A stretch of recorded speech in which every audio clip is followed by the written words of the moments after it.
Hello, everyone who is logging on.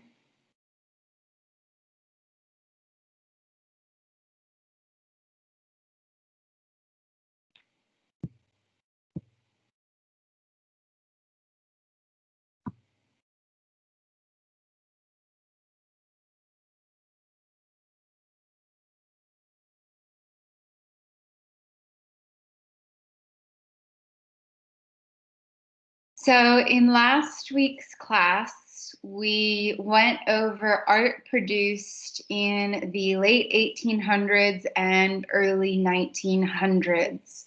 We talked about all of the new isms that started popping up. And we started getting prepared to enter into modern art. Today, we are going to be talking about art made during World War I and right after World War I, and we will probably end with art towards the beginning of World War II tonight. So thinking in that context, a lot of the art movements that we're going to be talking about will be basically a result of all of the things that were happening in history during that time period. Well, not history for them, but history for us. So a reaction to the changes that were happening with society. I'm just waiting for the last few people to log on. So tonight we are going to just go over chapter 23. Normally I would do chapter 23 and 24 tonight, but it's a lot. And like I was telling everyone else, I'm slowly fizzling out today. So we're going to do chapter 23 tonight, and then we will finish off with chapter 24 and 25 later on. So that brings me to the main topic that everyone keeps asking me right now. Do we have class next Tuesday? The answer is unfortunately yes. The college requires us to hold classes until Wednesday at noon. So yes, there is class next Tuesday night.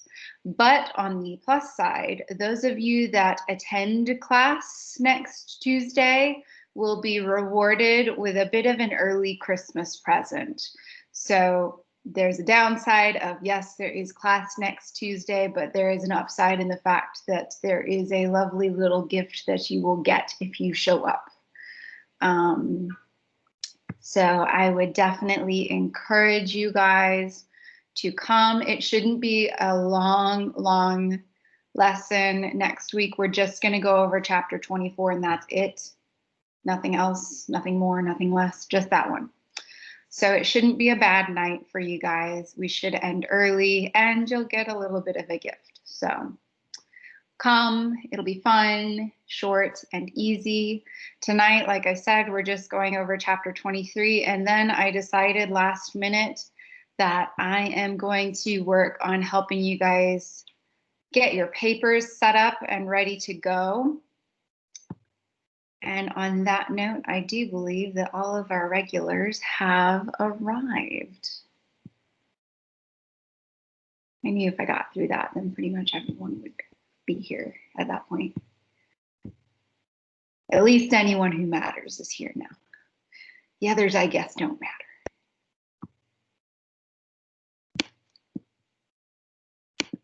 All right. I have no idea if that shared right. It did not act like it. Let me reshare that, because it did not look like it shared at all. There we go. That shared right. Okay. So like I was saying, last week we covered late 1800s, early 1900s. Tonight we're going to be covering art produced during and right after World War I. So that art is going to be heavily influenced by that First World War. It was the first war on a global scale, and it was one of the first wars that used mechanized mass killing machines. So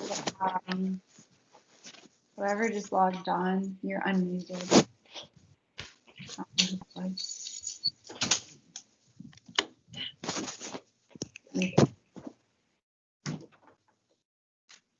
Whoever's unmuted needs a mute. There's feedback. Thank you. I don't know who it was. Hello, Professor. Eric, can you mute? Okay. Thank you. There's still feedback. Who is it? Let's mute them all. There. I don't know who it was, but they are taken care of because it was really bad feedback on my end. I don't know about you guys. Okay, so it was the first war on a global scale and the first war that used mechanized mass killing machines. That being said, it was scary. It was a scary time for people to live. That was the war that they thought would end all wars. People thought that it was going to be the very last war that was that big and had that many people die. Of course, they were wrong. It ended up changing politics. It ended up changing cultural landscapes. Borders ended up changing. Governments changed, as well as how people viewed wars in general. All of those things were affected by World War I. Artists and art was also affected by that war. Artists themselves were appalled at politicians and their choices to continue the war. Most artists felt that the politicians and governments should, instead of fighting, try and reach some sort of a solution via talks. Of course, that didn't happen. Other things that resulted in the art world was a reliance on the idea of utopias. Utopias, does anyone know what a utopia is?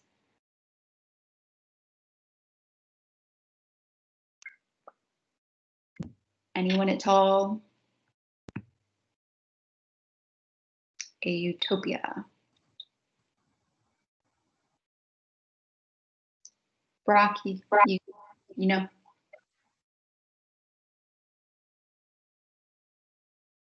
Nope. Brock gave up. Oh, I'm just going to call on someone then. I'm in the mood to call on people tonight. Let's ask. Anna, do you know what a utopia is? Or a guess?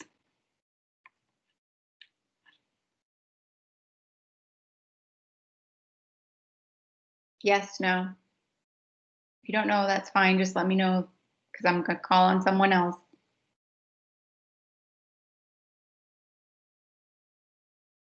We'll go down the list then. Erica, do you know what a utopia is? We've talked about it before. That's why I'm asking.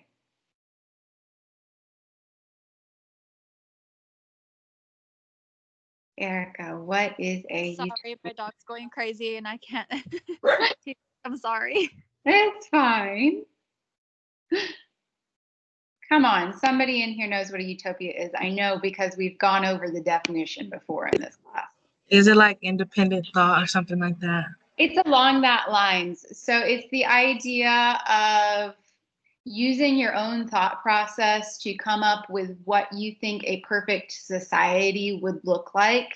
The idea of a utopia came about thanks to the writings of a guy named Karl Marx, who thought up of what he thought a perfect world would look like and what that government would look like. And he wrote a book about it.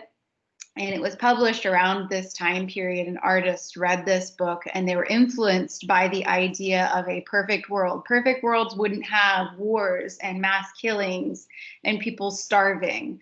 So that was very appealing to them during this First World War, especially when political agreements and talks failed. Artists themselves were denouncing present government positions as far as continuing the war. That in turn affects the art that's being produced and results in things like Dada art. Dada art was a protest against World War I. The Dada artists were very rebellious against the governments from that time period. They hated the fact that the governments were continuing on with this absurd war that resulted in all of those deaths, when they felt that talks and agreements could have easily reached a solution that did not involve fighting. And so, because they were irritated with that absurdity, they decided to make very absurd artworks. So stupid artworks to play on the idea of the stupidity of war is basically the result that is Dada. Dada, that word, is a made-up word. It means nothing. I mean, it sounds like it means dad, but they literally made it up. Once again, to play on the fact of the stupidity of the whole thing. One Dada artist is Marcel Duchamp. Marcel Duchamp made things called ready-mades. Last week, we talked about Marcel Duchamp and his nude descending the staircase that the President of the United States called a shingle factory explosion, if you remember that one. It was made with stroboscopic photography. That's going to be really important for you guys later on when you're on your final. But Marcel Duchamp also made ready-mades. Ready-mades are mass-produced works of art. And one such ready-made was Marcel Duchamp's fountain, which is literally a urinal that he signed. Another work by Marcel Duchamp is LHOOQ, which is literally a postcard of Mona Lisa that he just drew a mustache and beard on. And here is that LHOOQ. He went to the Louvre and purchased a postcard of the Mona Lisa and drew on it a mustache and beard and wrote LHOOQ at the bottom. So a ready-made is something that has already been made, and Marcel Duchamp is just putting his name on it, is literally what it is. A ready-made is a mass-produced object. This postcard was mass-produced. All he did was draw on it. The LHOOQ in French, if you translate it, it means she has a nice ass. So he's making fun of the Mona Lisa there quite a bit. You can't see her butt, so you don't know. And of course, he's making fun of her by drawing on a beard and a mustache. So showing off the stupidity of things. The fact that he's able to just buy a postcard and do this and put his name on it and call it art is absurd, just like World War I was. Here's another Marcel Duchamp in the advance of a broken arm. Once again, a ready-made. He just went to a hardware store and purchased a snow shovel and put a fancy title on it and called it art. Once again, an absurd piece to show off the times. It's called in advance of a broken arm because the shovel itself is an extension of your own arm. This is the fourth version of in advance of the broken arm because the first three were accidentally thrown away because people didn't realize it was art. That's just how stupid it is. He knows it's stupid. He made it on purpose like that because he was frustrated with the stupidity of the war. And here is Marcel Duchamp's fountain. He went into a dumpster and saw that there was a urinal. He picked it up out of the dumpster and turned it over on its side and wrote R. Mutt 1917 on it. This is another ready-made. It was already made. He just bought it. It's a mass-produced object. He set it out on a pedestal like you would a sculptural piece and was able to call it art. This is a photograph of the original. The original, once again, was accidentally thrown away because people didn't realize it was an artwork. Questions about ready-mades or Dada art? Because it's a bit of an interesting one.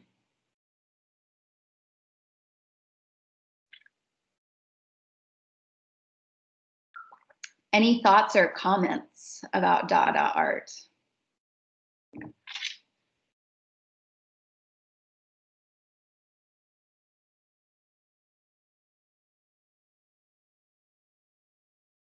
Alba, what do you think about Dada art? I mean, I think the only question I would say is, did he make any money out of it, or was it not in? Really. Most people were very irritated and frustrated with his artwork, so a majority of them were just thrown away. He didn't really sell anything. I was kind of curious about that, but I think interesting and kind of. Yeah. He didn't make these ready-mades to make money. He made it to show off his frustrations with the world at the point. He did make money off of his previous works, like that Youth Descending a Staircase. So when he was doing his paintings, he did make quite a bit of money. At this point, he was just doing it because he was irritated. Very good question, Alba. Thank you. Anyone else have a comment?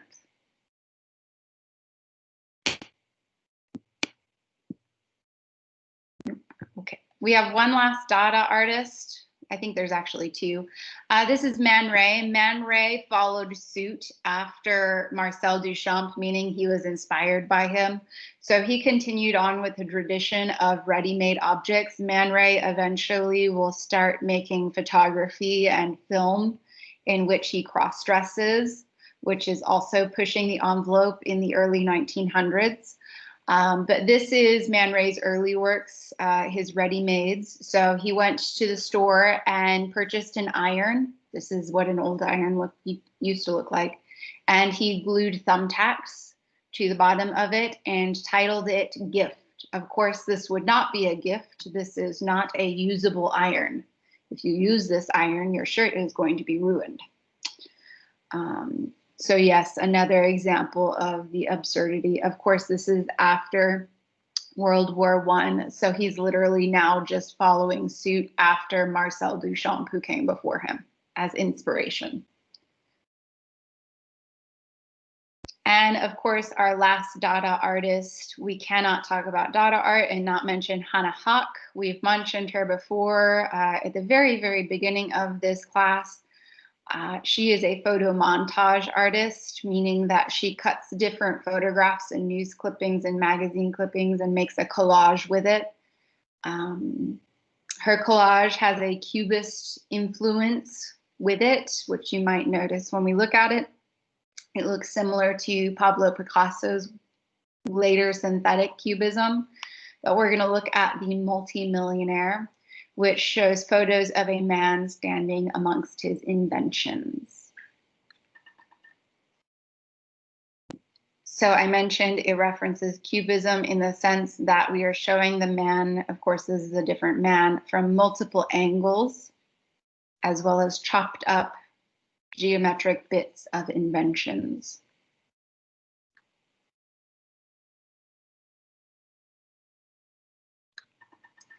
After Dada, we are going to now talk about Surrealism. Surrealism comes out as a result of Sigmund Freud and Carl Jung, the psychologists' writings coming to fruition and being published and people reading it. Freud and Jung are interested in the unconscious and what those unconscious thoughts and dreams and fantasies mean. And the artists that read these books also become interested in psychology. So surrealism is a bit of a combination of psychological influences and readings from the time and a combination of some Dadaism, especially with the works of René Magritte. The first surrealist artist that we're going to look at is Max Ernst and his The Horde. Max Ernst for The Horde uses a technique called frottage. Frottage is when you are, let me see, if you get a piece of paper and you lay it on concrete or asphalt and you take a crown over top of it, you're going to have a rubbing of the texture of the concrete or asphalt left on the paper. So what Max Ernst would do is he would go to rocky areas, take a piece of paper and a wax crayon and rub it over the surface. And then he would take that piece of paper back to his studio and stare at it until he came up with things that he saw in it. So if you're familiar with ink blot tests, you stare at those ink blots until you see images. That's what he did with those rubbings. So for the hoard, he did that frottage method, and the images that he saw pop out of that rubbing are depicted here on canvas in large form. And it literally looks like a horde of monsters fighting. And of course, those ink blot tests, which is basically what he was referring to in that frottage method that he was using, are supposed to somehow reveal something about your subconscious.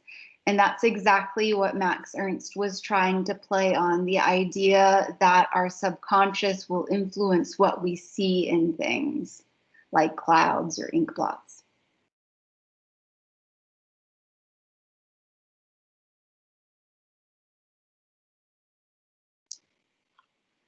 The most famous surrealist artist is probably Salvador Dali. He does this one, The Persistence of Memory. He is more interested in trying to illustrate his dreams and deal with his nightmares. So his paintings are usually based off of dreams that he's had. So the images in them look like they should make some sort of sense, but they don't, just like images in dreams look familiar, but put all together, they don't really make much sense. So the persistence of memory is an example of what he considered to be warped time, which is why the clocks are melting. And he also calls it a self-portrait. So warped time, the clocks are melting.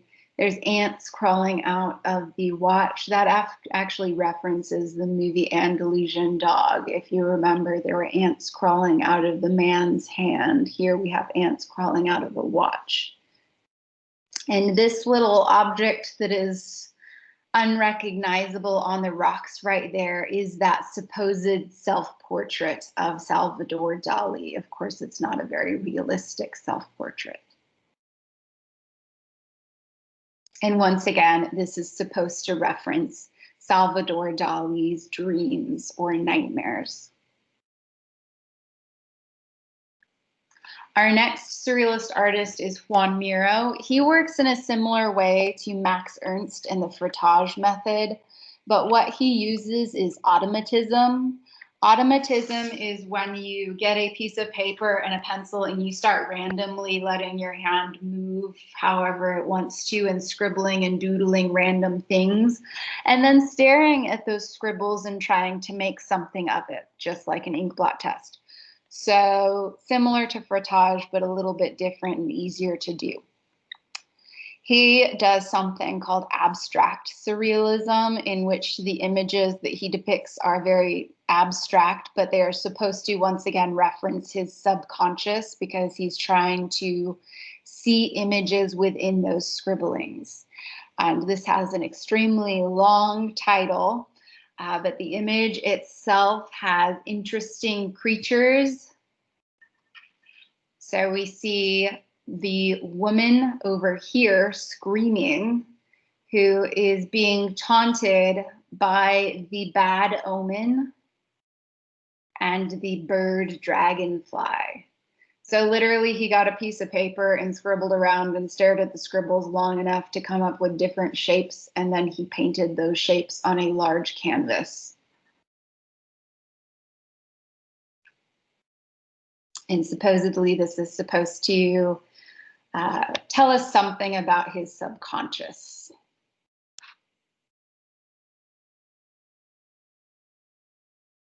And our last surrealist artist is René Magritte. René Magritte works in a similar way to Dali in using recognizable forms, but they don't make sense together. But he is a bit more playful in how he depicts things in comparison to the other surrealists. He doesn't take it as seriously as the others do, which we can see in The Lover, which shows a couple in an impossible kiss. They have bags over their heads, so they can't actually be lovers. They can't actually kiss, which is just playful and fun. And that is our last surrealist artist. So now I'm going to ask you guys what you think of surrealism. We asked what we thought of Dadaism, which means Alba's off the hook because she already answered that one for us. It means I'm going to call on someone else to tell us what they think of surrealism. I'll give you guys a couple seconds to think of what you think and come up with a concise thought before I ask.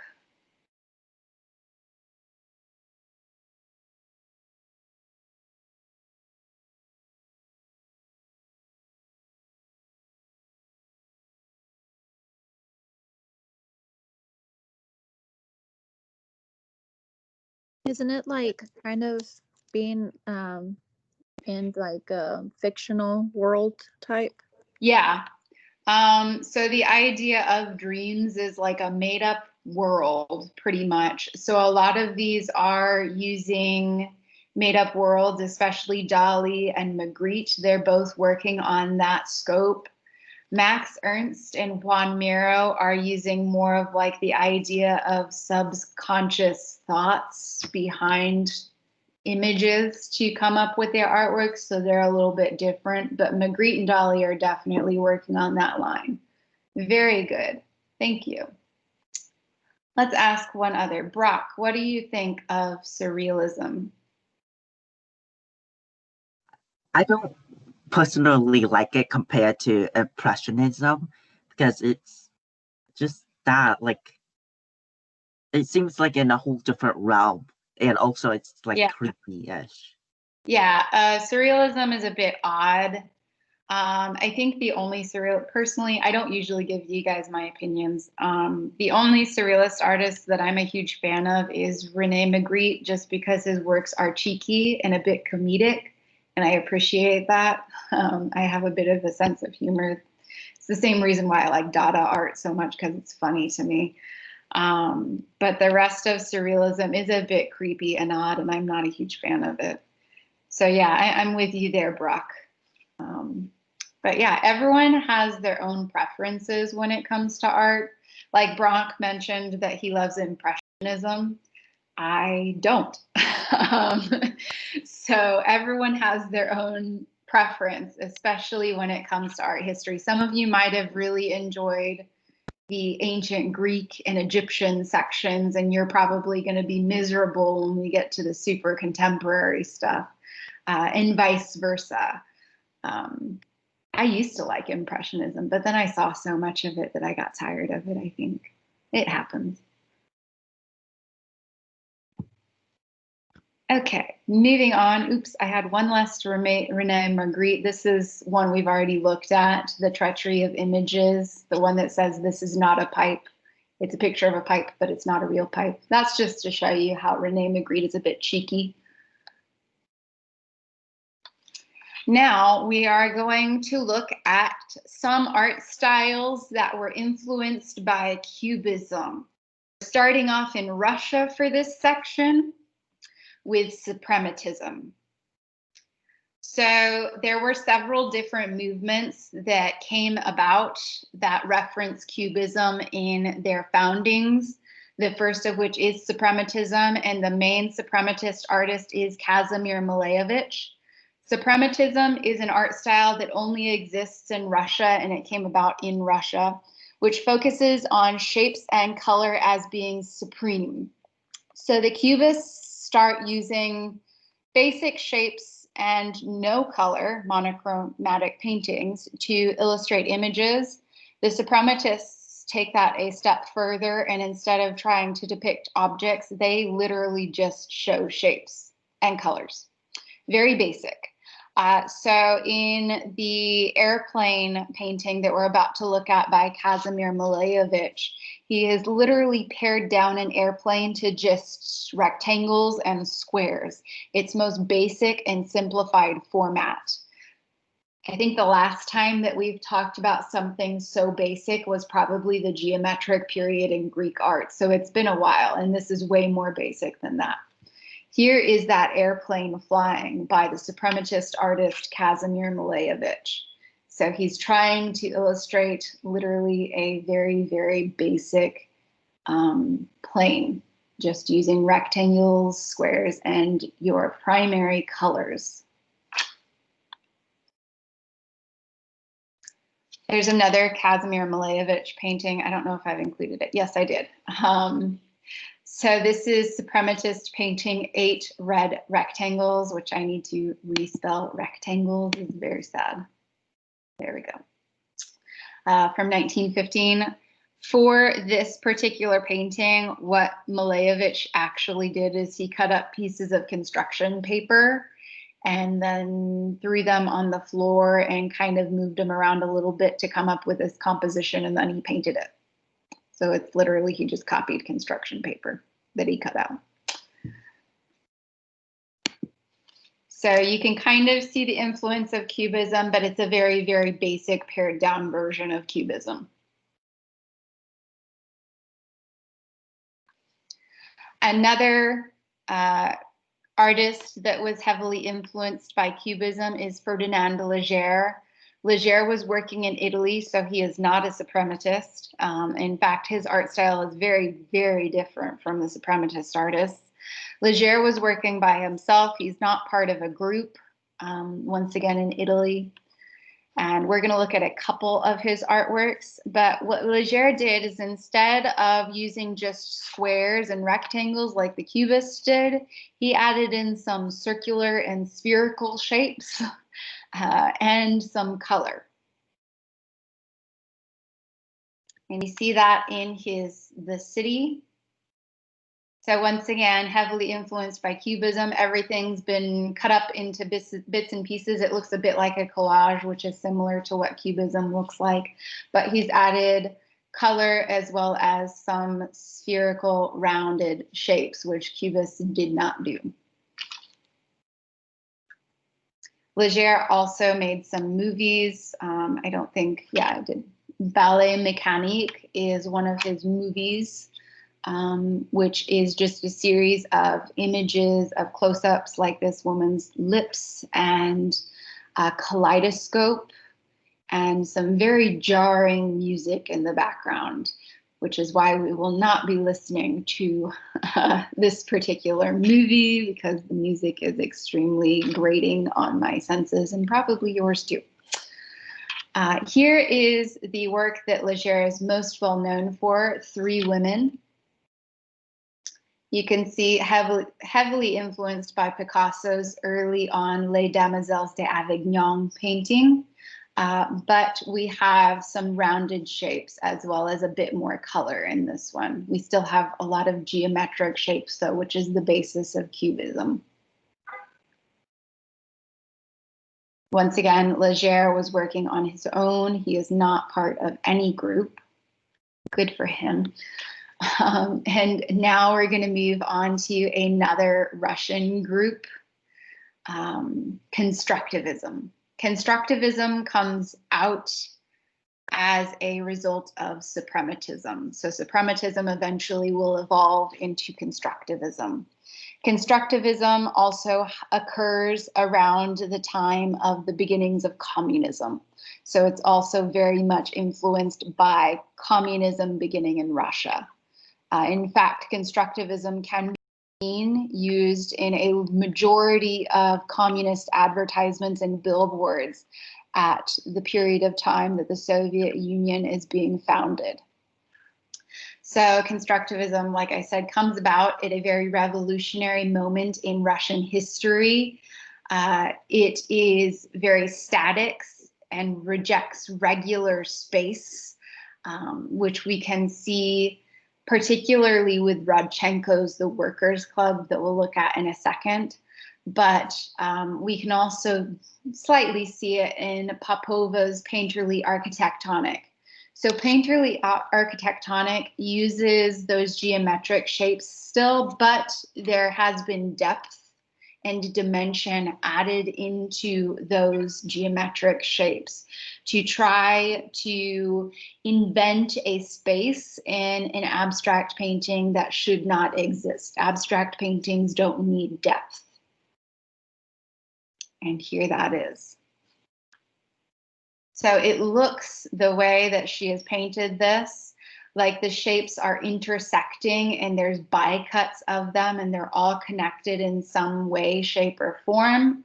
But it is obviously a flat painting. So she's able to invent or use perspective in an abstract painting. You can still see, once again, heavy influence of and suprematism in the fact that she is using a majority of geometric shapes and basic colors.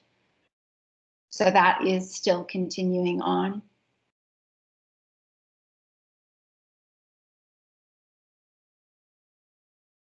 And our other constructivist artist is Alexander Rodchenko.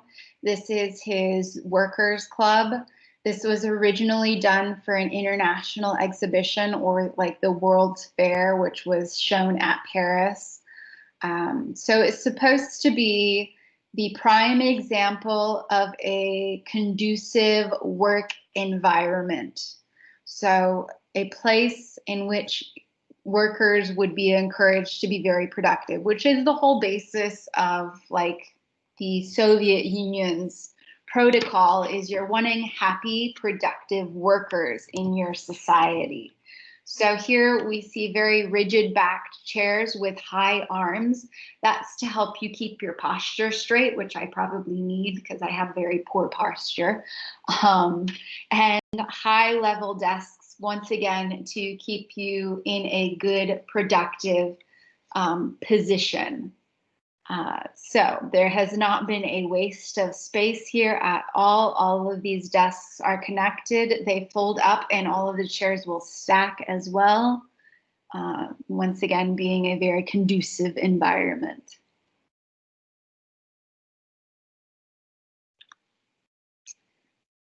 And that takes us to de Stijl. De Stijl is very similar to suprematism and also takes a bit of a page from Cubist books in the sense that it is just rectangular and square objects.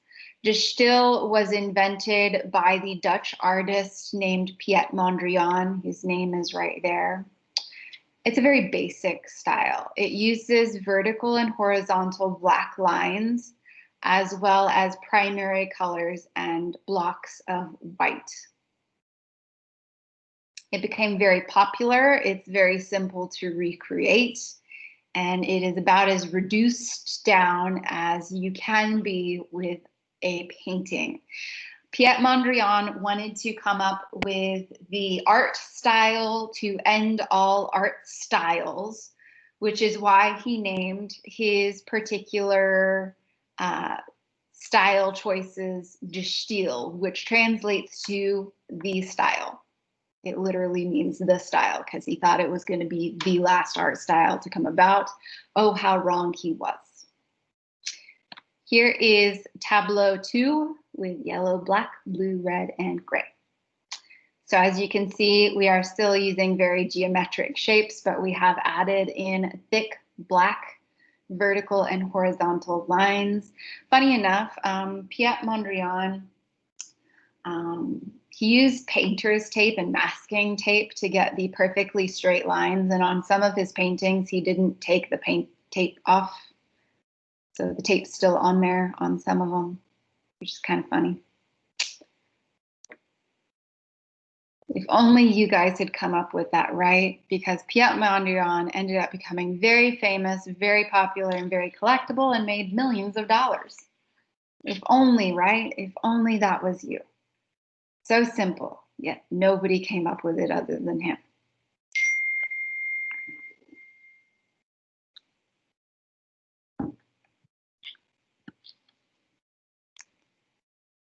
And that takes us to the international architecture. But before we go into that, I do want to ask you guys about your opinions on the art styles that were influenced by Cubism. So I'm going to give you guys a couple of minutes to maybe pick one that you thought was really interesting and tell me eventually when I ask why you thought it was extremely interesting to you. And it doesn't have to be a positive thing. It can be a negative. That's fine.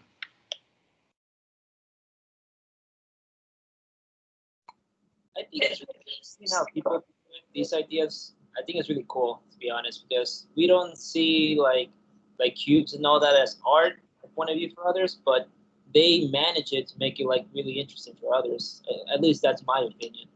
Yeah, the Distill style we're about to see in a second ended up being converted over to furniture and architecture, and that's really where it hit its stride. Just using those basic colors. People liked those basic colors for design for a really long time. Anyone else?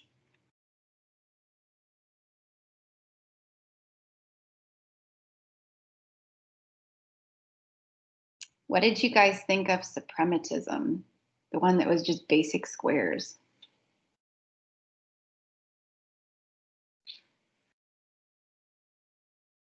How many of I you think thought, it's crazy how this like picture of like squares can like go so Yeah. famous and stuff. Yeah. Because after all, it is just squares. Exactly. And all of those art styles that we just looked at today would sell for probably at least $30 million, which is ridiculous to think because, like you said, it's just squares. It kind of also reminds me of some form of architect. Mhm. Yep, exactly. And that is where we are going to go now with architecture. And we're going to notice that those squares and rectangles and very geometric shapes are going to spill over into something called the international style. So the international style itself emerged in Germany, France, and the Netherlands. And it's based around the idea of creating a box-like structure, but making it not feel so much like a box from the inside. The outside will look like a box, but the inside, hopefully, if they did it right, won't feel like a box. And we can see that illustrated in Garrett Reitfeld's Schroeder House. The Schroeder House uses the international style of a box or a large box, but it uses also a lot of intricate spatial structures, which we'll talk about in a second, and primary colors, which are based on Piet Mondrian's paintings. So Garrett Reitfeld literally made a house made in the De Stijl style. Here is the outside of that house. So you can understand my thoughts when I said very boxy structures. So rectangles and squares like we saw in the paintings that we just looked at, and a lot of lines. But the inside is supposed to be not so much of a box. This is a 2-floor house and it does have a rooftop garden. It's a very small house, so they tried to make use of all of its space. And this is where I remembered that I'm supposed to have a video up. I knew I was supposed to have a video tonight and I couldn't remember where at or why. 1 second. I apologize.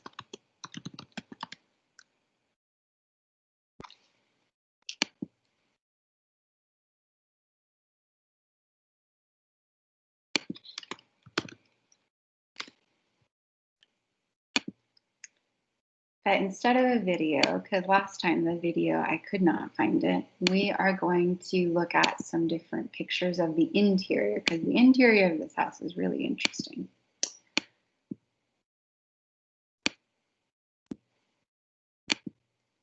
So on the interior of the house, especially in this picture right here, you can notice that the walls themselves actually move. You can make it a closed floor plan or an open floor plan, depending on how you have the walls set up. You'll also notice that the interior is using those thick black lines and primary colors, just like Piet Mondrian's paintings. Here's another view. There's the staircase. The staircase is very minimal. It takes up very little space. Here's the lower floor that's leading up to the staircase. Once again, you can move the walls to completely make it look like there's not a staircase there and close that off. But this window itself in this back corner is really interesting. This is at a corner. Normally in architectural structures, you would need some sort of a bar there to reinforce that corner where the two windows meet. But this particular house does not have any sort of a bar reinforcing there. And those windows will open. So you can literally open all of these windows and have an entire corner of your house open to the outside, which helps expand the space and make it feel a lot bigger than it actually is. So make it feel less square and boxy. By opening these windows, when I say opening, actually fold like an accordion, so you can open all of them. Here is the bedroom area. Once again, you can close off the walls to make it a private bedroom, or you can leave it open. Trying to see. And here is your staircase. Your staircase to the top is literally just a ladder. There's a ladder that pulls down and you can walk up the ladder to the garden on the roof. So everything in here has a purpose. They've made use of all of the small spaces, and it doesn't feel super boxy on the inside, which was the point of international style architecture.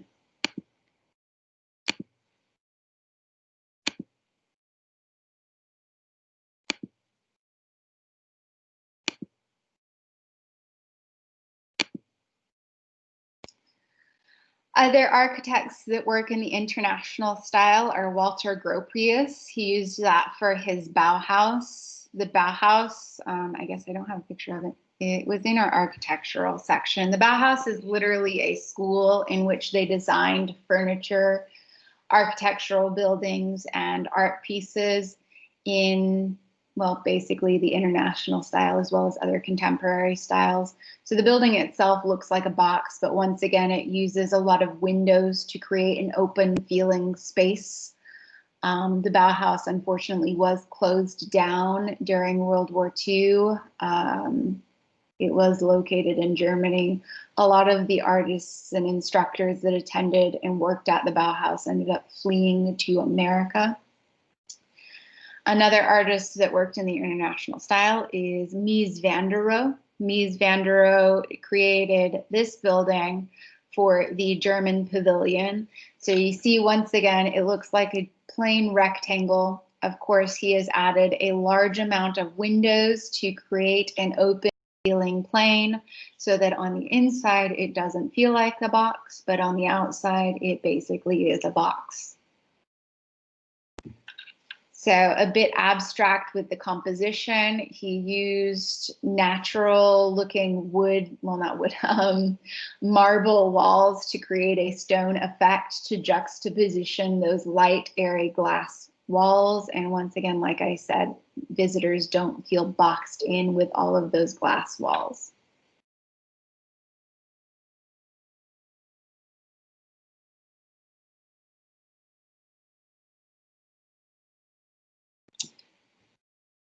So that takes us to art made as political expressions. And of course, the main art piece that was a political expression at this period of time that we're discussing tonight was Pablo Picasso's Guernica. Picasso's Guernica was made as a reaction to bombings that happened in the Basque town of Guernica. What happened is that Spain's president was trying to get on Hitler's good side. Hitler was coming into power in Germany, and the Spanish president wanted to not be on Hitler's bad side. So he allowed Hitler to test his bombs out on a Spanish town named Guernica. Guernica was a small town. Like it says, it was only 15 blocks. They leveled the entire town. It was 15 blocks.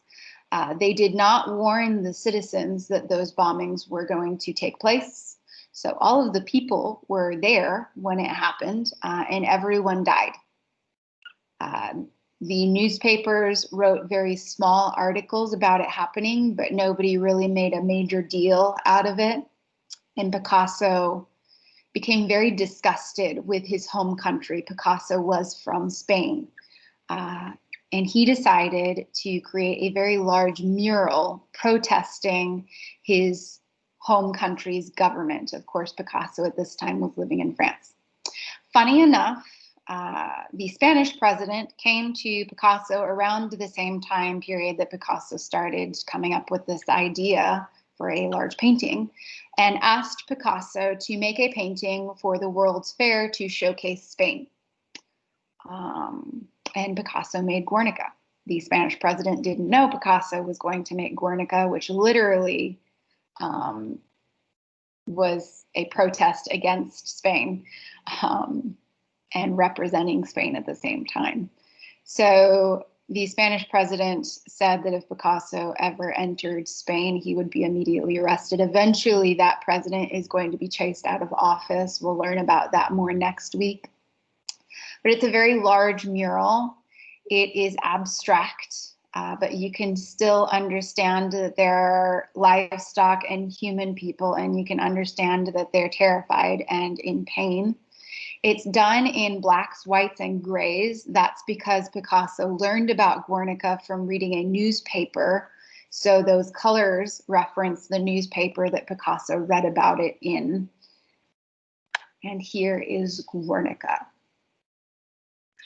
That light bulb with the sun up there references God's all-seeing eye. So that's a statement on the fact that even though the Spanish government tried to cover all of this up, God still witnessed it, and Picasso is making sure now that the entire world knows what happens. So quite a big statement there. Literally, it's 11 feet and by 25 feet, so it's huge.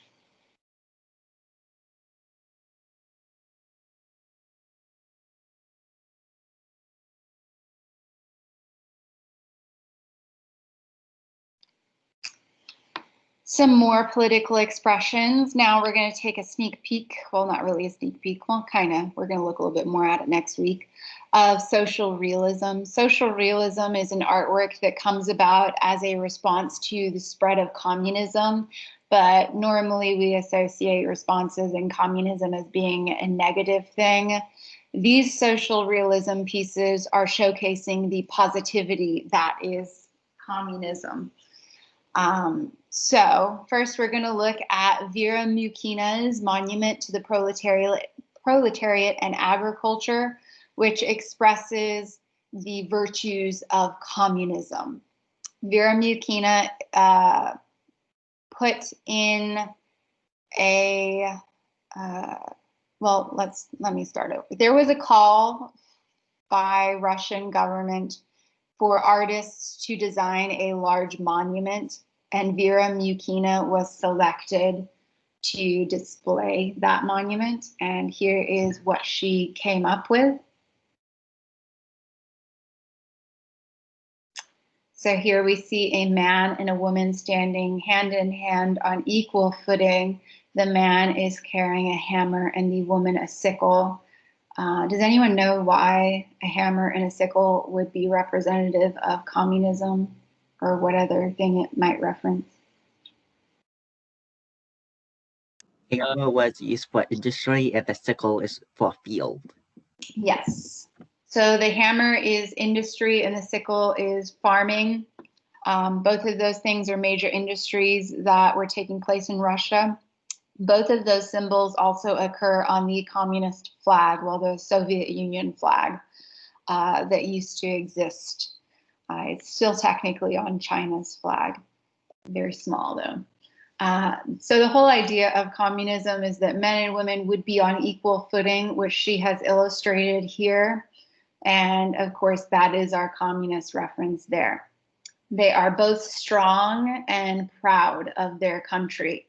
Once again, trying to show off the positive attributes of communism.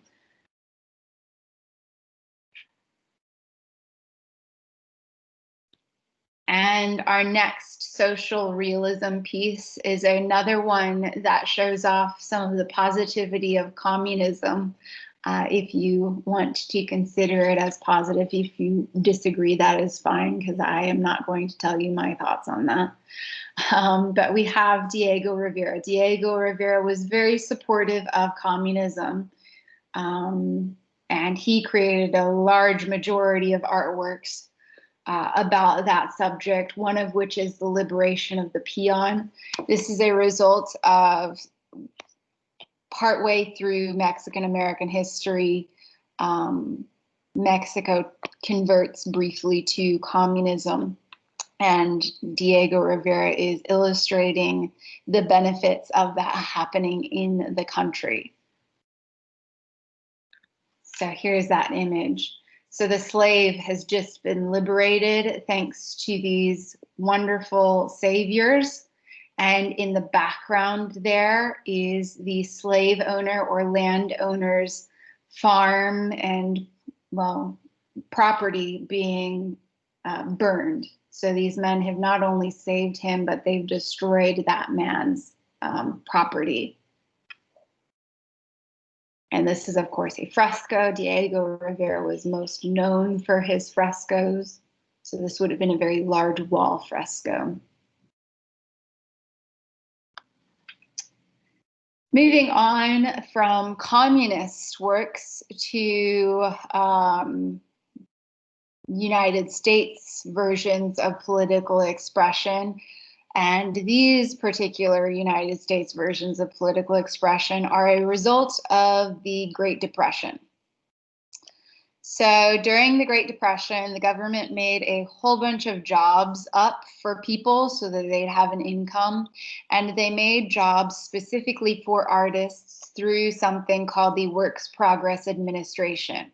The Works Progress Administration paid artists to create large murals that showcased America, as well as paintings and photographs that helped show off America's positive sides and positive attributes.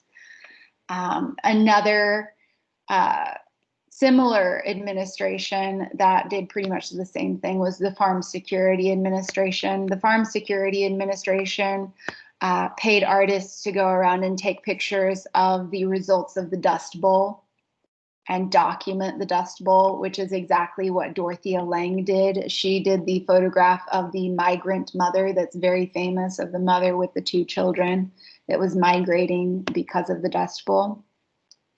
She also does this photograph, which is White Angel Breadline from San Francisco. This is a line in which all of these men are waiting for some bread to be passed out. Hopefully they will get some. This is a statement on the fact that prior to the Great Depression and the Dust Bowl happening, all of these men would have been at work, and now instead they are trying to get a piece of bread. So it was trying to evoke pity and emotions from its viewers for these people to try and help support them.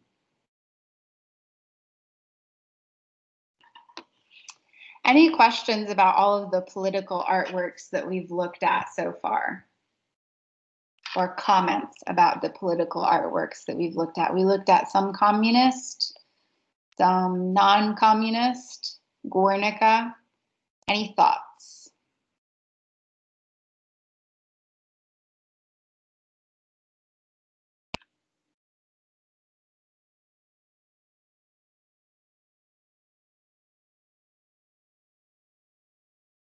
No thoughts?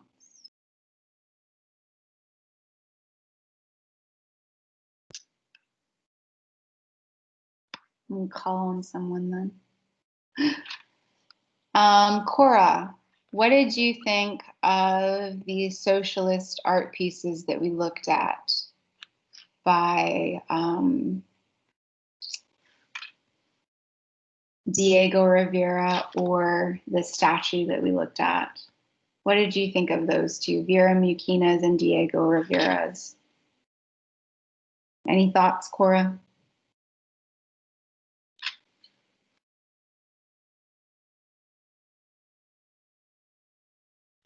Cora, are you with us?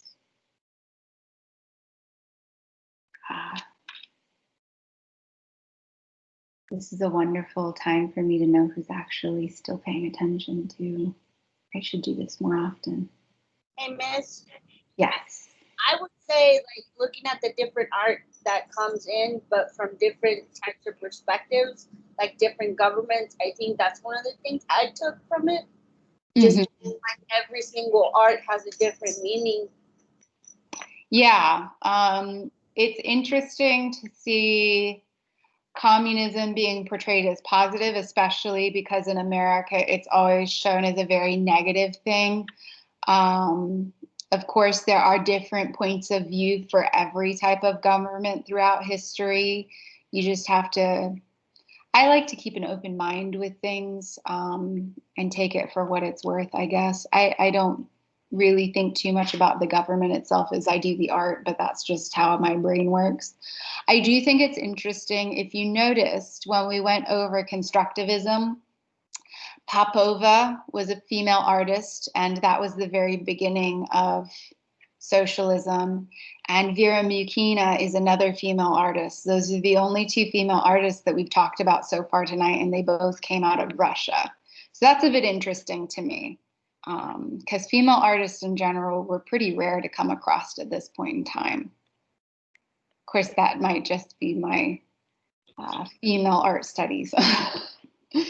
Yeah, because looking at like the statue picture and stuff, you know how they're holding like that grass cutter, I think it is. Yeah. I think it's late a little bit because I come from like Mexico and stuff. And in Mexico, old cultures used to use that kind of stuff for their crops. Yeah, yeah. For me, that's just one of the things that I kind of can semi-relate, but I mean, it's also a wonderful sculpture. I don't know. I guess I'm traveling around. And I actually forgot to mention that particular sculpture by Vera Mukina is no longer on display. It was dismantled after communism fell in Russia, and now it's in like an airplane storage hangar somewhere in Russia. But it's not up anymore. In fact, Russia took down a large majority of their communist monuments. But speaking of Mexico and Latin America, since Alba took us there, thank you for that, by the way. We are going to move on to Latin American artworks from that time period. So at this point in time, Latin Americans are taking quite a bit of inspiration from Europe, which is wonderful because America wasn't there yet. America was not taking inspiration from European art, but Latin America was for sure. In fact, most art historians use the term cannibalism when referring to Latin American modernist art. In the sense that they were literally cannibalizing European culture and art styles at that time and shaping it and using it in their own style. We see that happen in Aramal's Abapuro. Abapuro uses, which I'm probably butchering that, but it's okay.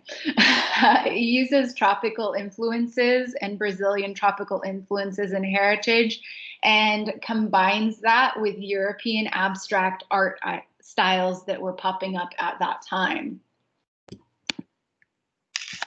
And here is that large painting. Well, it's not super large. It's 34 inches by 29. So we see the cactus, which is a reference to, of course, geography from Latin America. And there is a piece of citrus fruit, which would have been a native thing for Brazil. But we see a man being depicted, and of course the entire painting is in a very abstract nature, which is a more European influence. So there's a merging of the two cultures there. So good job for Europe. or not Europe, Latin America, because the United States was still just doing landscape paintings and very boring things at this time. Another Latin American artist is Martin Fierro and Zul Soler. I believe we're going to be looking at Zul Soler, yes. So Zul Soler, he changed his name. He renamed himself after Sun, which I'm sure you can probably tell from his name. And he actually studied around the world to come up with his own unique art style. So he traveled to multiple different countries in the world and worked with different artists in all of those areas. And he ended up coming up with this.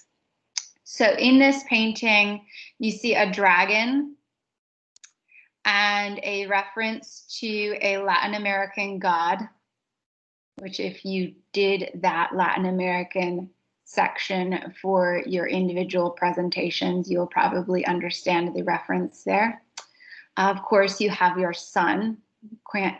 Zul Soler doesn't do paintings without suns involved. And you also see a reference to every single country by use of their flag that he was inspired by to come up with his own art style.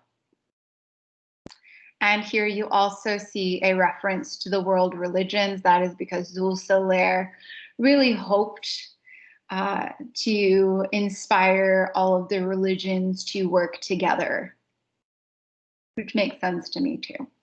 I'm with him. My own fantasy world. Another really well-known Latin American artist is Frida Kahlo. She's probably one of the most well-known Latin American artists. And here is her two Fridas.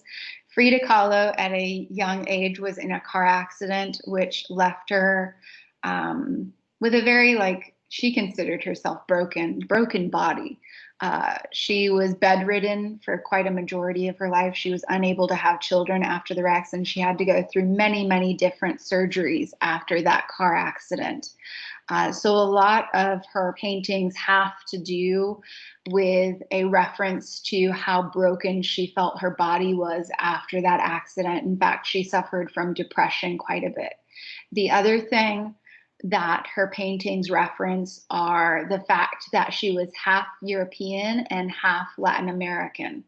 And she didn't ever really understand which Frida she was supposed to be in public. Was she supposed to be the European Frida, or was she supposed to be the Latin American Frida? And that's exactly what we see depicted right here.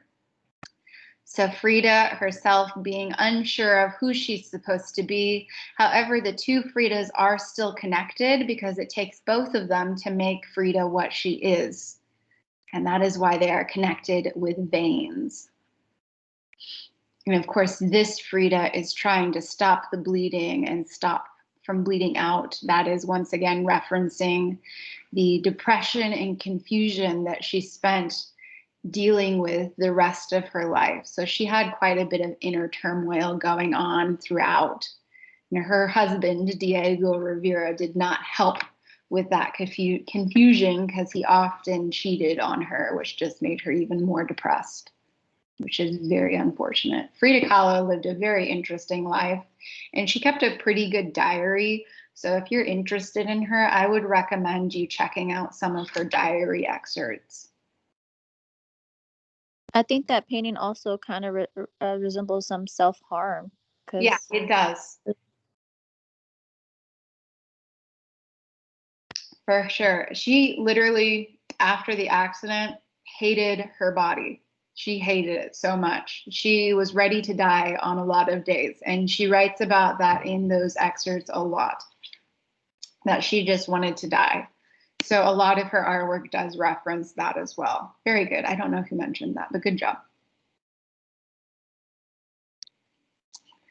And that takes us to what's happening in America. Like I said, America was doing some kind of boring stuff at this point in time, but they were doing something called American regionalism. American regionalism was the United States trying to search for their own artistic identity. A lot of US artists were still doing landscape paintings. Other artists were trying to move beyond that, but still be American and not European. One such example of that is Edward Hopper. Edward Hopper is most well known for his painting The Nighthawks. Nighthawks portrays the loneliness of American life and Edward Hopper's loneliness as an American. So it does not idealize America as the land of plenty, like most American regionalist artists that we're going to talk about in a second. But instead, it showcases that disconnect that a lot of people have in our society. So here you see that man sitting by himself, completely alone. He is in shadows, once again, reiterating the fact that he's lonely, whereas the couple and the other man that are conversing are in the light. They are connected. They are not alone. And of course, there's tons of memes and recreations of Nighthawks. Our other American regionalist artist is Grant Wood. Grant Wood was very influenced by the Northern Renaissance artists Jan van Eyck and Albrecht Dürer. Both of those artists used oil paints, and they used very fine, thin brushstrokes to try and create a very realistic painting with a lot of texture. Texture by, I mean, like fabric, and like you could figure out it was velvet and the things were metal, and by a painting. So very, very realistic paintings was what Grant Wood was influenced by. And we're going to look at his most famous painting, American Gothic. American Gothic was inspired by a local carpenter and his interpretation of Gothic architecture. It's not a very good interpretation of Gothic architecture. The last Gothic architectural piece we talked about was the Notre Dame de Chartres Cathedral. It was very ornate and stylistic. This particular architecture is not it. So American Gothic is literally named after that Gothic style window in the background. That is why it is named what it is. It has the Gothic pointed arch on it. That's the only reason it's called American Gothic. The painting itself, most people think this is a husband and wife duo, but actually this is Grant Wood's sister and Grant Wood's dentist. The dentist and the sister, and it's named after the window. The most interesting thing to me about this painting is the round cotton-like trees in the background. That's pretty characteristic of American regionalist paintings, as well as the echo of the pitchfork in the man's overalls. They're also dressed in a very Puritan-like style of clothing, so mostly black. Of course, Americans at 1930 were not still Puritans, but this kind of references that whole vibe of the perfect farm life and being godly American people. Now, the quintessential American regionalist, probably the one that best illustrates American regionalism, is Thomas Hart Benton. Thomas Hart Benton made it his life's mission to try to showcase America in a positive, strong light. So make America look good. Thomas Hart Benton was really, really good friends with the president at the time. In fact, they grew up together. So basically, Benton did what the president told him to do, and that's why his art style is very pro-American. So the first Thomas Hart Benton we're going to look at is the American historical epic. And we will discuss that now. So these figures are very abstract, muscular forms. Here you see America being portrayed as the colonizers. They are planting the flag into the ground while the Native Americans are watching. And of course, they are in the process also of building a fort to separate the Europeans from the natives, and then the ships in the background, and there's more people coming. Of course, they're once again, building the fort over here in the background. You'll notice that the Native American is lower than the white man. So that has a bit of a reference to hierarchy there. So this is not exactly what we would today consider a positive thing. But of course, when this was created in 1919 to 1924, this is referencing basically Christopher Columbus and how much of a hero he was to people in that time period. Today, that does not go over too well because we know better. My favorite Thomas Hart Benton piece, though, is this one. This one is referencing Hercules and his struggle in fighting the bull. So this really showcases America. This was done during World War II. So most American artists at this point in time were not still doing American regionalism. They had moved on to contemporary art styles, but Thomas Hart Benton stuck with it. And here you see a very strong American man wrestling a bull. So that American right there is supposed to reference Hercules, the mythological hero, and that is the bull there. We see lumber being showcased. That is to show off America's abundance of lumber.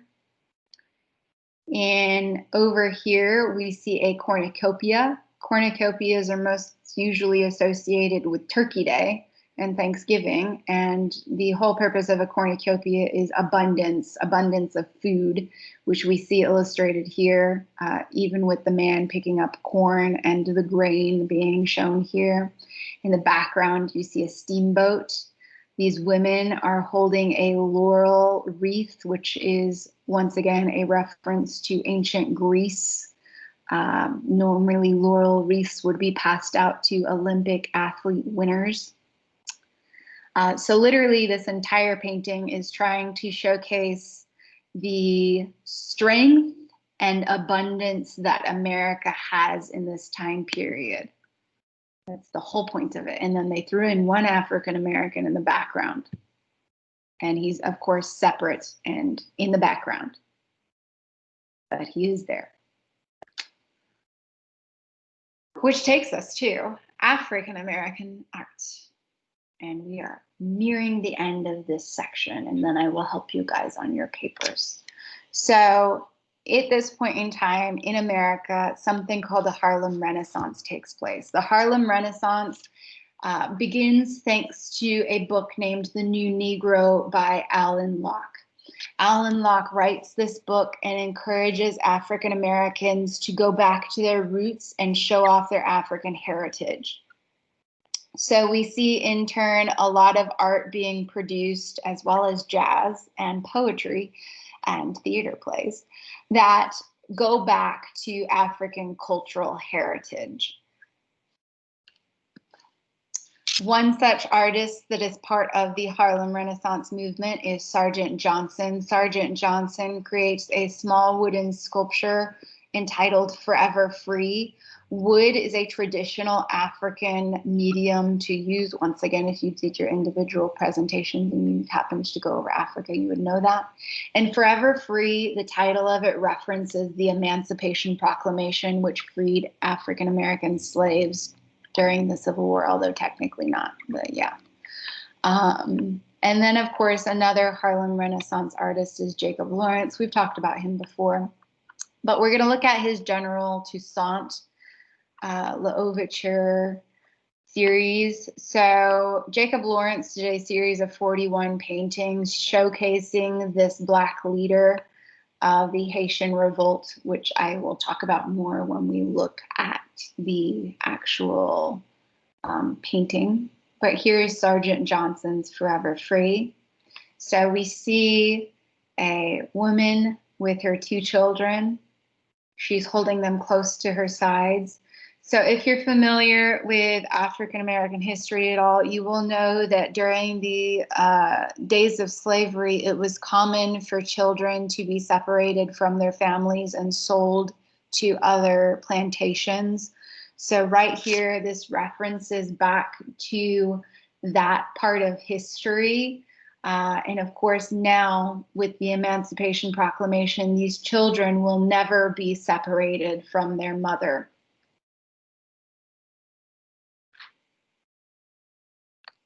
And here is Jacob Lawrence's General Toussaint L'Ouverture defeats the English at Salines. So a little Haitian history, because you didn't know you were going to get Haitian history tonight. In Haiti, they were a French-owned colony, and there was a bit of a hierarchy going on there during the days of slavery. So at the top of the hierarchy were the white Europeans, followed by the free blacks, and then at the very bottom were the enslaved people. The free blacks were paid to manage the enslaved people.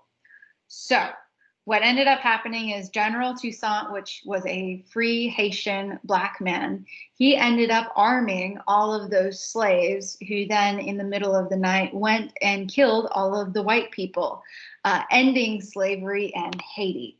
And Jacob Lawrence made an entire series of paintings celebrating General Toussaint L'Ouverture and his revolt. And of course, this is very Cubist in reference with the geometric shapes and very flat dimensions used. Before we go on any further, any thoughts or comments with United States art or African American art?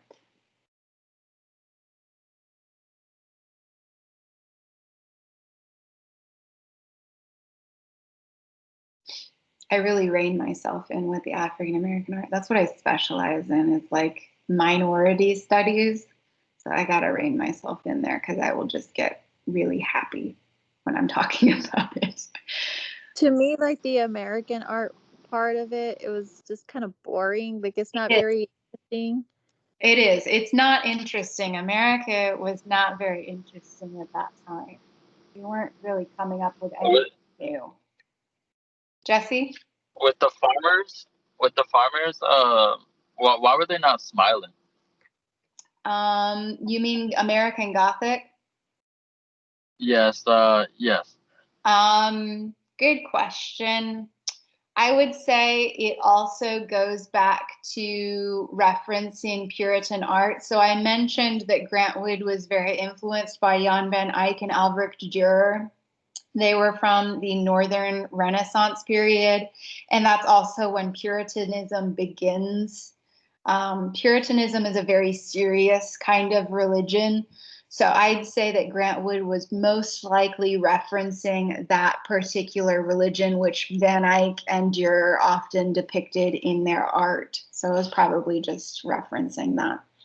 But that's a good question. Any others?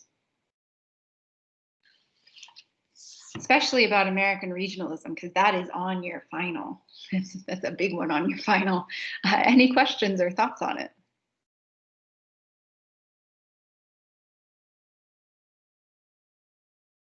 No. Okay. Yeah, I'm with you guys. It's not my favorite. For some reason, when I was younger, I decided that I was going to write my thesis paper on American regionalism. And my gosh, that was the worst mistake I've ever made. I got so bored so fast. Because it's not very innovative in comparison to what was happening in the rest of the world at that time. But eventually America will catch on, which we will learn about next week. So as we move on, we're going to talk about and end on today with some sculpture. We're going to talk about organic abstraction. Organic abstraction was a reaction against fascism and communism, as well as Cubism. So with organic abstraction, they were fed up with the geometric shape usage, and they were irritated mostly because fascists and communists were making use of Cubist references in a lot of their artworks. If you remember, Popova's painting was very Cubist in reference. Ferdinand Leger was part of fascist Italy, which I didn't mention earlier, also a Cubist reference artist. So they're stepping away from Cubism and doing things in a more organic manner in their sculptures, which we can see in Barbara Hepworth's Forms in Echelon. Forms in Echelon is a sculpture which is carved of 2 pieces of mahogany wood, which is also a different medium than what we've been talking about with sculpture other than Sargent Johnson's Forever Free. Normally, the sculptures that we've been talking about lately have been bronze or marble. Barbara Hepworth's sculpture suggests organic plant life, which is why it falls under organic abstraction. And here is that work there. So a heavily polished couple of pieces of mahogany attached to another piece of mahogany below.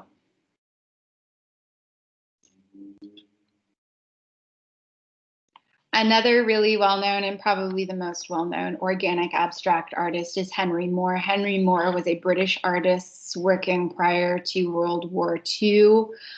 His artworks, he made so many of them, they're pretty much everywhere. If you go to Dallas or Fort Worth, you will come across some Henry Moores at the art museums there. The particular sculpture from Henry Moore that we're going to look at is a reference to the Toltec chalk mule sculpture that you should have seen in, once again, your Latin American individual presentation section. The Toltec chalk mule was originally used to hold portions of human sacrifices in, I'm pretty sure it was either Mayan or Aztec sculpture time period. But instead of using it to hold human sacrifice parts, he has made recumbent figure and suggested a very organic, abstract human shape with it, which we see here. Henry Moore does a lot of like reclining female sculptures. You can tell this is a female here, obviously. So it looks kind of human, but not quite. It's very organic, which is why he's known as an organic abstract artist. Questions or thoughts about organic abstraction? I don't have much on that one, sorry. There's not much to it. It's organic, random, semi-lifelike looking sculptures.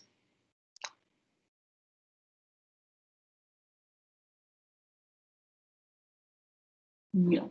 Okay. Now to the main event, which is your gallery report. That is the end for that lesson. Next week, we're going to go over chapter 24. Do not leave yet, because I'm going to be helping you guys. Once again, for those of you guys that came late, there is class next Tuesday. And if you come, you're going to get a surprise, an early Christmas present. So I'm going to recommend you come. On another note, let me retake attendance for those of you that did come late, because I see there's a bunch of people. And I'm glad you did come, because you're going to get another bit of a Christmas present now. So good for you. I'm in a very generous mood this week. I don't know. I've been in a really good mood, so it's benefiting everyone, I think. So if we go to the home page, you will notice that I have a new announcement.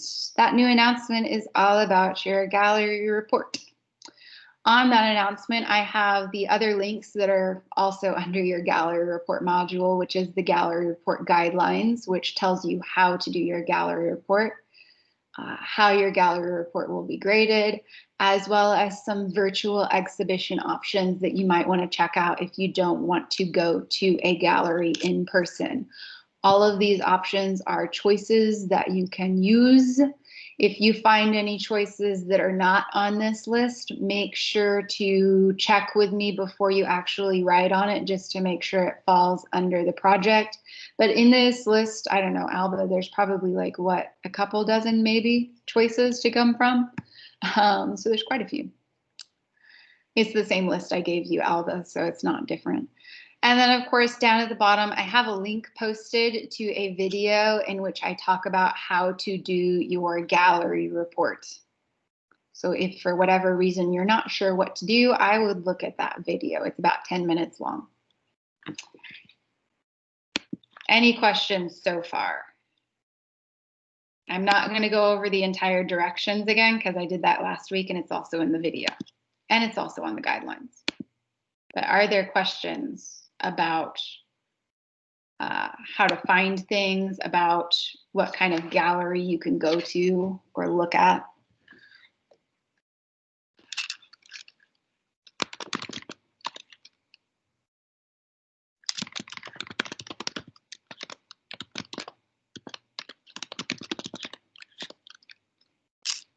And now,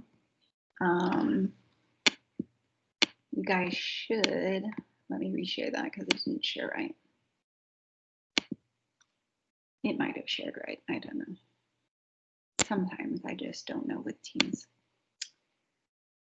Yeah, now we're shared right. Okay. So title, now I'm literally showing you guys how to start your paper. You guys should have at this point figured out whether you're going to a gallery in person or whether you're going to do it online. If you're planning on going in person, I would not procrastinate because Thanksgiving is coming up and a lot of things are closed. If you want to do virtual, I would check out that list that I sent out just to make sure that you're doing one that will work for your project or your report. Of course, the minimum requirements for your report is that it needs to be in 12-point font, double spaced in a legible font, and at least 400 words. 400 words is the bare minimum. That is not an A. That's the bare minimum. If you want an A, it's going to have to be better than that. So that's just a little heads up there. So the first thing, of course, do not literally just copy intro. This is just, I'm basically making you an outline right now. So your intro should include an opening sentence. This is just basic paper structure here. Opening sentences are usually interesting and make the reader want to continue reading. So it's basically some sort of an eye-catching, catchy little thing that makes people want to actually, it entices your reader to continue. Following your opening sentence usually will be your thesis sentence. Your thesis sentence tells me what your paper is about. Of course, you would not want to just say, my paper is about this, because that's very boring. And we are not boring, are we? We like to be interesting. Following your thesis sentence would be your topic sentence, topics sentence. In this, you would write what different things you will be touching on in your paper.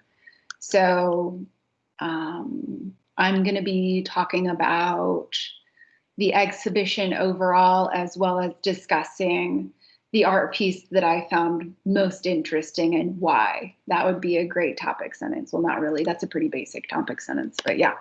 And then a transition sentence. Transition sentences help the reader transition into the next topic.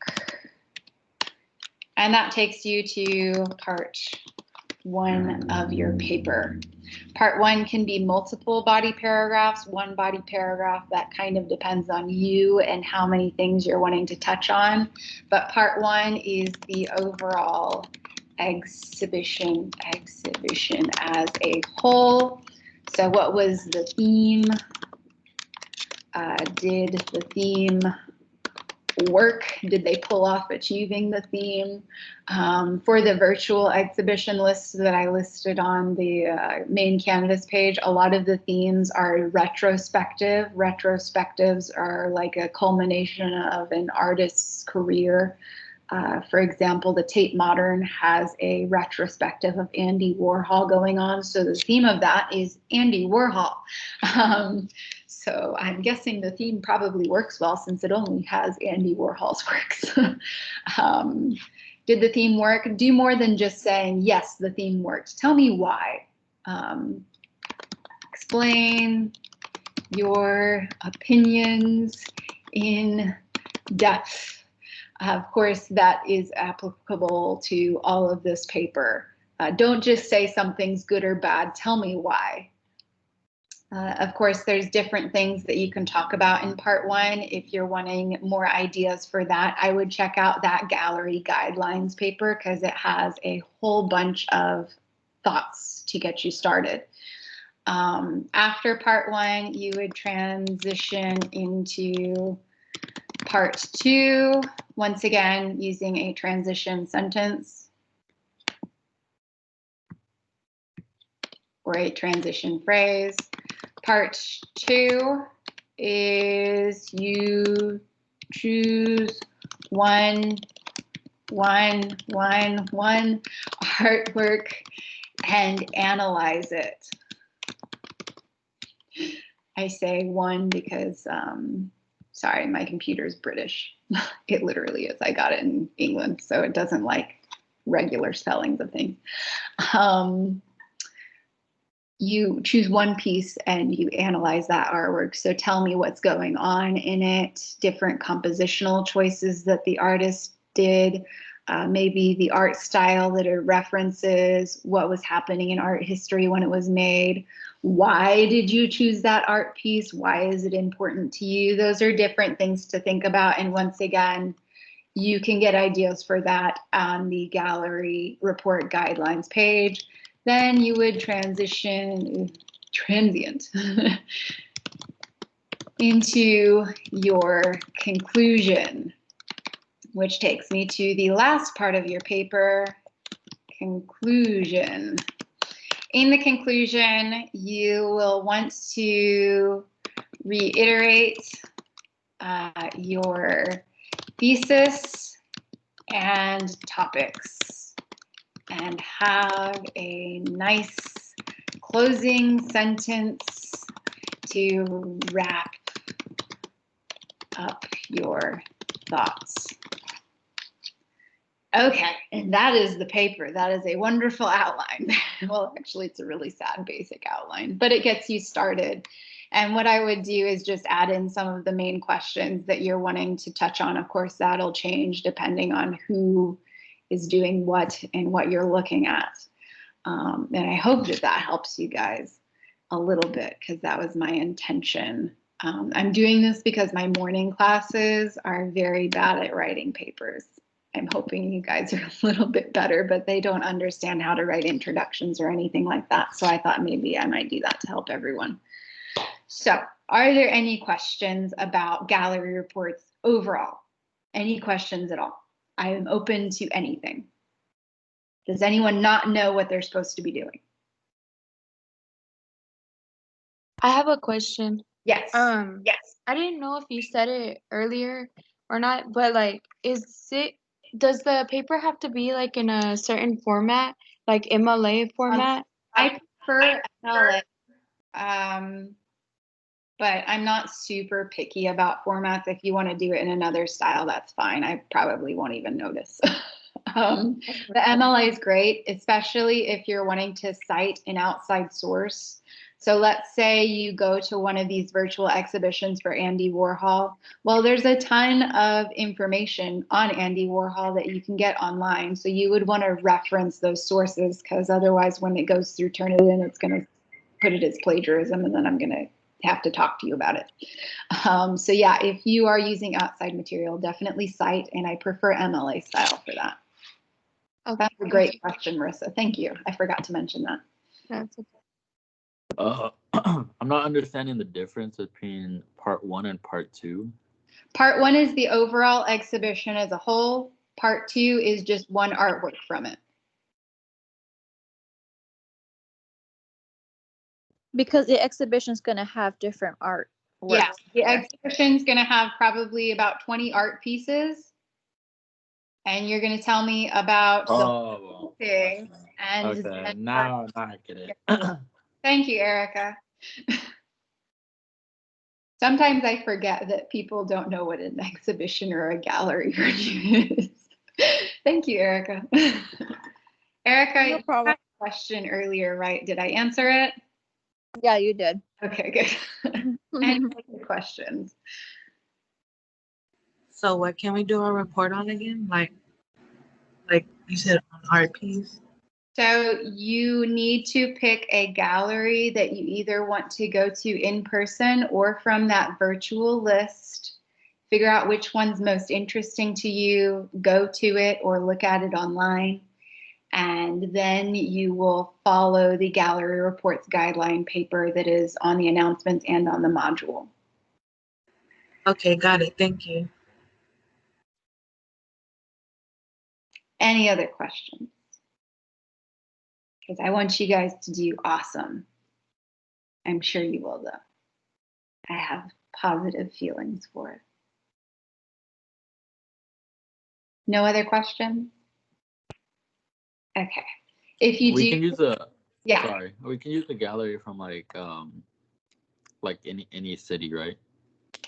Yeah, just make sure if it's not on that list, definitely email me first so I can check and make sure. Just because there are some very deceptive galleries. For example, the National Portrait Gallery of London, it has the name gallery, but it's not a gallery. It's a museum.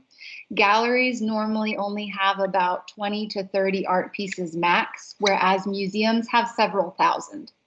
So it'd be very difficult to write a paper on something like that, unless you want to write a book. Make sure to email me first, and I can definitely check on that for you. It won't take but a couple of seconds for me to do. Okay. What about like in-person galleries, like let's say like in San Antonio or Houston? Yeah, there's a ton of galleries in San Antonio and Houston, and those would be fine. Okay. In fact, I'm thinking, oh no, you won't make it in time. Oh, yeah, I wish you'd told me that earlier. So galleries in large cities do something called First Thursdays. So the first Thursday of every month, this might be beneficial for everyone, and we're all adults in here. The first Thursday of every month, they do free food and wine and alcohol at galleries to try and get people to come in and see the art. So that might be a fun little free adventure for you someday. Any other questions? These are good questions.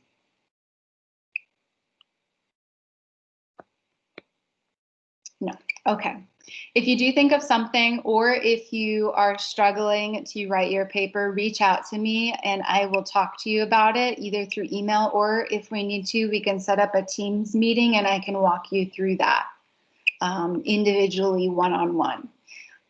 If you email me early enough ahead of time, I am also willing to take a glance at your paper and give you my thoughts on it too. But you can't wait till the last second to do that. Once again, your gallery report is due on, what was it? Are you guys on the, I can't remember. I have 4 classes doing this at the same time and they're all on different due dates. I did not think that out well. I think it's the 29th. Yeah, yours is the 29th. I'm like, yes, yours is on the 29th. Thank you, Jessica.